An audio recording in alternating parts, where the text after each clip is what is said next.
Ngayon, pag-usapan naman natin yung tinatawag na stress. Yung stress po is yung mga bagay na nagpapahirap po sa atin, lalo po sa mental. May mga bagay kasi tayong ginagawa na minsan hindi natin kinakaya yung mga situation, kaya po siya nagiging stress. Ang mahirap po sa stress is pagka yung stress mo is nagiging long term na. Sabihin, hindi mo nasosolve yung problema, kaya po habang tumatagal, nadadagdagan hanggang sa masyado na pong bumibigat. At ang number one cause of death po talaga ngayon ay hindi po cardiovascular disease. Ang number one cause of death po ngayon is stress. Kasi lahat po ng klase ng sakit is incorporate po yan with the stress. Kung ikaw po ay laging malungkutin, ang humihina po sa inyong organs ay ang inyong baga. Kung ikaw naman ay stress, ang humihina naman sa iyo yung iyong utak at ang iyong puso. So, ang laki po na nag-damage niyan sa iyong kalusugan. Yung takot naman po, pag hindi natin na-address yan, ang humihina naman sa atin ay yung ating mga kidneys. Dapat po i-address natin yung mga fears natin sa buhay. Yung pag-aalala naman po ay nagpapahina ng ating panunaw, yung ating digestion. Yung galit naman po ay nagpapahina ng ating mga liver. In summary, lahat ng klase ng stress ay nagpapahina po ng kabuuang ating immune system. Hindi natin namamalayan, yung stress pala natin, yun yung nagkakos kung bakit tayo nagiging weak. Nagiging factor na lang din po yung ibang mga aspect katulad ng pagkain, hindi pag-exercise, hindi pagtulog, dahil sa mataas na stress po natin. If ako po ang tatanungin ninyo, ang treatment po na ginagawa kay Doc Willie Ong ay the usual Western style medicine. Ang ibig sabihin po na Western style medicine ay they treat the symptoms and disease using drugs, radiation, and surgery. Lahat po ng ginagawa pag sinabi mo pong Western style medicine, ito po ay synthetic and chemical based. Si Doc Willie Ong po ngayon, kaya po siya pahina ng pahina dahil ang ibinibigay po sa kanya ay puro chemical at puro gamot po. So, nasusunog na po yung katawan ni Doc pagdating po sa mga medication or gamot na ibinibigay po sa kanya. Sa akin pong personal belief, ang dapat pong gagawin ni Doc Willie Ong ngayon is yung tinatawag nating naturopathic medicine. Ito po yung klase ng treatment na ginagawa natin using natural remedies to heal the body itself.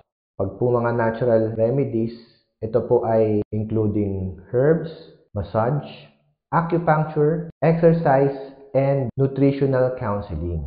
Ito po sa tingin ko yung kulang ngayon sa ginagawang treatment kay Doc Willie Ong. Dahil bugbog na nga po yung katawan niya sa mga synthetic drugs at mga gamot, ang nawawala po kay Doc Willie Ong is yung kanyang nutritions. Wala po halos na ibibigay dahil based dun sa kanyang video na halos wala pong lasa o lasang bakal daw yung pagkain na nakakain niya. It's because kulang na po yung mga nutrients na kinakailangan ng katawan para po mag-function ito ng normal. So yan po yung mga usual na ginagawa namin. Lalo-lalo na po, nandito po kami sa network marketing industry na ang product po namin ay barley based. Meron po akong mga contents sa aking YouTube channel na possible po makakatulong po para sa inyo, lalo-lalo na sa mga ganitong klaseng mga problema. Nandiyan po yung ating 6 best habits for physical body, mental health, and spiritual health. So, yan po yung mga recent upload natin na pwede nyo pong panoorin para po makatulong sa inyong physical, mental, and spiritual health. Kasama po sa dapat po ninyong mapanood is yung video natin about barley for cancer, how it works. So, tinuro ko po doon na ang product po or yung barley ay take effect po siya pag meron po tayong positive state of mind. Kasi yun yung kakulangan natin para sa ating paggaling. So, pwede nyo pong panoorin yon para ma-appreciate nyo po yung ating video na intended especially for cancer patients. Meron din po tayong video about sa man-made versus cat-made. Dito naman po, diniscuss natin yung pagkakaiba po ng natural and synthetic. Treatment po na ginagawa ni Doc Willie Ong ngayon is more on chemical-based and synthetic. Samantalang yung aming tinuturo at ginagawa ay all natural and organic. Dahil yun naman po yung kailangan talaga ng katawan para po sa pagbabalik ng ating physical body. Then, meron din po akong video about sa secrets to natural healing. Lahat naman po ng mga naging client ko rito ay binibigyan po natin ng guide. So, ano nga ba yung mga sikreto natin para sa tamang paggaling? Pwede nyo pong panoorin yon sa ating video dito. And last but not the least na recommended ko is yung bakit kailangan mo ng coach. Ako po, personally, naniniwala ako na lahat ng successful na tao, meron po yung coach behind. So, si Pacquiao, meron po siyang Freddie Roach.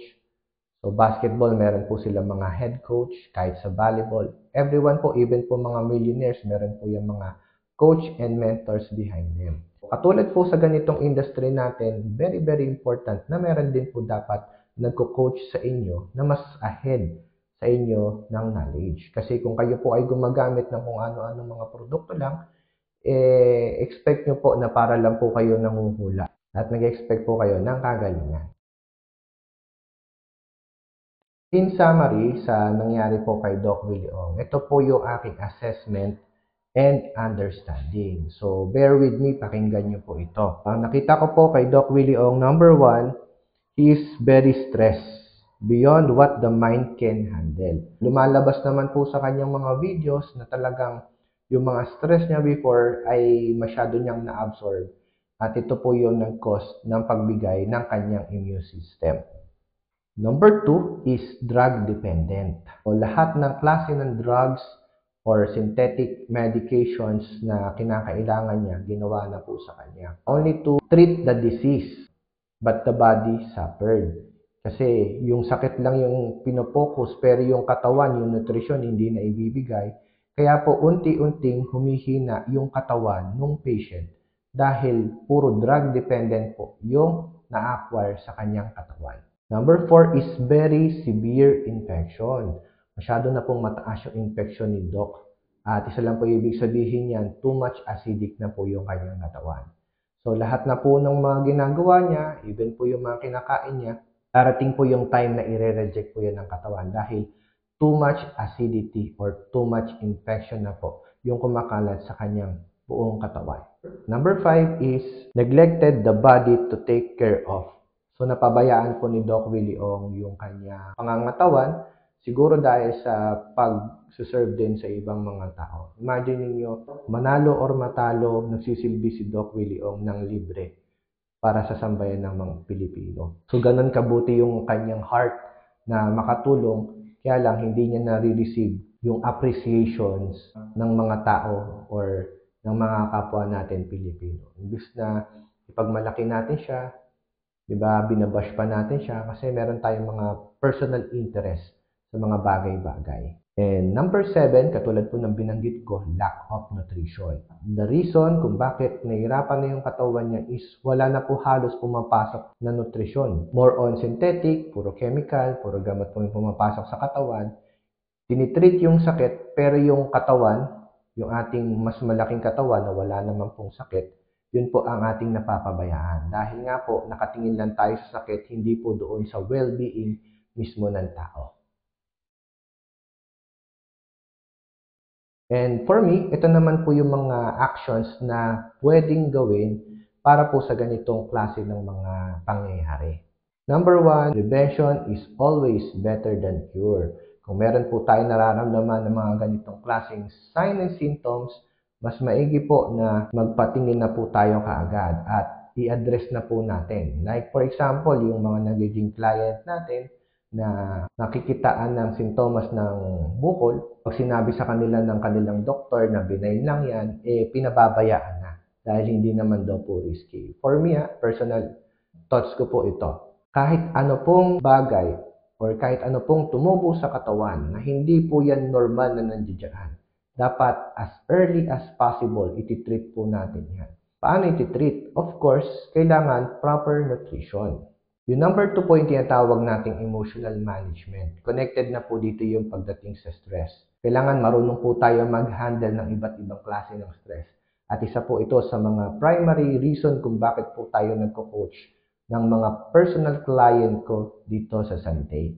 Dahil ako po naniniwala, hindi lang naman yung pag-take mo ng something good sa katawan na makakatulong kung paano mo po hina-handle yung mga bagay-bagay sa iyong buhay. As coach po, kasama po natin yung tinuturo yung tinatawag nating stress management. Number 3, ito po yung tinatawag nating counseling. Importante po dun sa tao, meron po siya na pagsasabihan ng kanyang mga saloobin at meron din po nagbibigay sa kanya ng tamang mga advice para sa kanyang mga gagawin. Isang reason po kung bakit napakarami ko pong na-handle ngayon na mga cases, it's because ang dami pong nangangailangan ng personal counseling. May mga sakit po kasi na minsan hindi naman kailangan ng gamot. Minsan, through counseling lang, lalo-lalo na po kung ang mga problem ay mental health. So, through counseling po, nakakatulong po yan para po ma-address natin yung paglala ng ating mga patient. So, yung minsan, yung pagtapik-tapik mo, yung pangangamusta mo, is malaking bagay po yan para po sa kanila. So, huwag niyo pong ipagkakait pagka minsan nangangailangan po sila ng makakausap. Pagbigyan niyo po dahil yung ganitong klase ng sakit, deadly po yan. Kasi sabi ko nga po kanina, number 1 cause po ng death ngayon is stress. Number 4 na action po natin is monitoring and discipline. Very, very important po talaga na meron po talagang nagmo-monitor at meron pong nagdi-discipline dun sa tao. Sabi ko nga po, kung tayo po ay nag-exercise at gusto nating pumayat, ano yung mas mabilis na way para pumayat ka? Yung mag-enroll ka lang ba sa gym? O yung mag-enroll ka sa gym na meron pong nagko-coach sa'yo at nagmamonitor. Pag tayo lang po yung personal na gumagawa niyan, ang tendency po natin, maging bias po tayo sa ating sarili. Pero kung meron pong nagmamonitor, meron pong nagdi-discipline sa inyo, mas malaki po yung chance na may magiging better improvement po yan sa ating kalusugan. Number 5, ito po yung tinatawag kong balanced food diet. So ito po talaga yung kulang na kulang sa ating mga ginagawa. Kasi akala natin, hindi nakaka-apekto yung pagkain, pero majority po ng sakit ng tao nanggagaling po sa ating tiyan, kung ano po yung ating kinakain. Watch what you eat. And meron nga tayong kasabihan, you are what you eat. Kung ano yung hilig mo, yun ang possible mong maging sakit. So, pagka kumain ka ng mga healthy, possible, malalayo ka sa sakit. And number 6, kailangan po natin ng mga superfood. Katulad po ng ating Sante barley. Hindi po ako magiging bias sa sasabihin ko lang po yung totoo. Dahil sa panahon po natin ngayon, kulang na kulang talaga yung nutrisyon na nakukuha natin. Kahit po kumain ka ng kanin, kumain ka ng gulay, kumain ka ng prutas, at kahit anong klaseng karne, kulang pa rin po yung nutrisyon na nakukuha natin. Dahil lahat na po ng mga kinakain natin ay may chemical, may steroid. So, hindi na po siya total organic na nakukuha natin sa katawan. So, may imbalance na po. Ngayon, kaya po tayo kailangan mag-take ng mga supplements like Sante barley dahil ito pong product natin is organic. Dito po sa product natin na Sante barley, kumpleto na po siya sa vitamins, minerals, amino acids, enzyme, at mataas po yung kanyang fiber content. Kung ano man po yung mga bagay or mga nutrients na hindi natin nakukuha galing sa pagkain, yung barley naman po yung ating magiging sustenance or supplement para po mapuno natin yung pangangailangan ng ating katawan. For me po, hindi po gastos ang pagtitake po ng mga supplements. Bagkus ito po ay requirements po natin ngayon para po makumpleto natin at mapanatili po nating malakas yung ating pangangatawan.